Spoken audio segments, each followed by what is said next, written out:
ఇప్పుడు మొన్న MLA elections అయిపోయినాయి. ఇప్పుడు మళ్ళీ ఎంపీ ఎలక్షన్స్ వస్తున్నాయి. మరి ఇప్పుడు ఎంపీ ఎలక్షన్స్ లో ఎవరు గెలిచే అవకాశం ఉంది? ఎవరు గెలిచే అవకాశం ఏంటంటే నరేంద్ర మోడీకే వేయాల ఓట్లు ఈసారి. ఎందుకని? ఆయన కొద్దిగా పైన మంచి పని చేస్తుంది కదా, ఆ. ఇది. అందుకని వేయాలనుకుంటున్నాం అందరం కలిసి. ఏం నచ్చింది ఆయన చేసిన పనులలో? అన్నీ మంచి మంచి పనులే చేస్తాడుగా. ఓకే. ఈ కరువు పని గాని, ఈ పని గాని, ఆ పని గాని మంచి పనులే చేస్తాడుగా. ఇప్పుడు ఖమ్మం జరుగుతున్నటువంటి ఎంపీ ఎలక్షన్స్ లో ఏ పార్టీ గెలిచే అవకాశం ఉంది? బీజేపీ రావడానికి అవకాశం ఉంది, గెలవడానికి. ఎందుకని? మంచి నరేంద్ర మోడీ గారు మంచి పని చేపిస్తున్నారు. ఉమ్. అని పథకాలు కూడా మంచి మంచి పథకాలు ఇస్తున్నారు. రైతులు కూడా మంచి చేస్తున్నారు. కిషన్ కూడా ఓకే. ఆయన గెలవడానికి ఉంది అవకాశం. ఇప్పుడు మొన్న ఎమ్మెల్యే ఎలక్షన్స్ అయిపోయినాయి. మళ్ళీ ఇప్పుడు కొత్తగా ఎంపీ ఎలక్షన్స్ వస్తున్నాయి కదా. మరి మీ ఖమ్మం పార్లమెంట్ కు సంబంధించి ఏ పార్టీ గెలిచే ఛాన్స్ ఉందంటారు?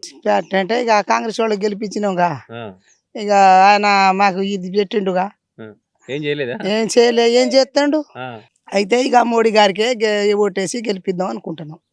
బియ్యం కూడా పంపిస్తాడు, ఈ రోడ్లు ఇవన్నీ పనులు చేపిస్తాడు. ఆయన కూడా, ఆయన సెంట్రల్ గవర్నమెంట్ పెద్దోడు ఆయనగా. ఇలా కింద బతికి వాళ్ళని ఆయనకే చేసి గెలిపిద్దామని మా అమ్మతిలో మేము అనుకుంటున్నాం. ఇక అంతే. ఇక ఇప్పుడు ఎలక్షన్ టైం దగ్గరకు వచ్చినప్పుడు వేరే పార్టీలో వస్తారు, డబ్బులు ఇస్తామని ఆశ పెడతారు. అప్పుడు అంటే తీసుకుంటాం, మీకు నచ్చిన అంతే. మాకు ఇప్పుడు ఏది మా మనసులో ఉందో ఆయనకే వేసి గెలిపిస్తాం. సో ఇప్పుడు ఖమ్మం పార్లమెంట్ కి సంబంధించి ఏ పార్టీ గెలిచే అవకాశం ఉందంటే?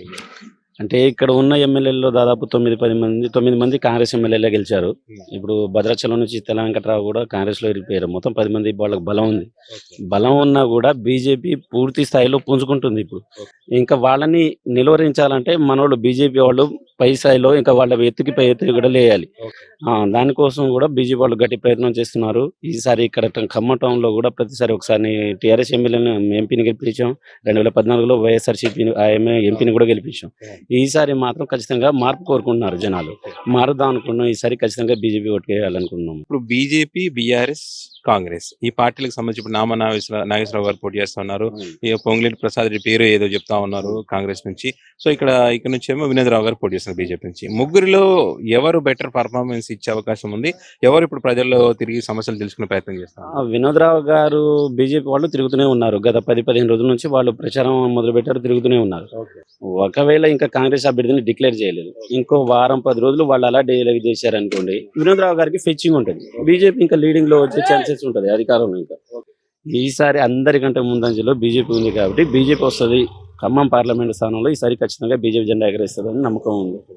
ఇప్పుడు ఎమ్మెల్యే ఎలక్షన్స్ అయిపోయినాయి, అసెంబ్లీ ఎలక్షన్స్, ఇప్పుడు మళ్ళీ ఎంపీ ఎలక్షన్స్ వస్తున్నాయి కదా. ఎవరు గెలుస్తారంట?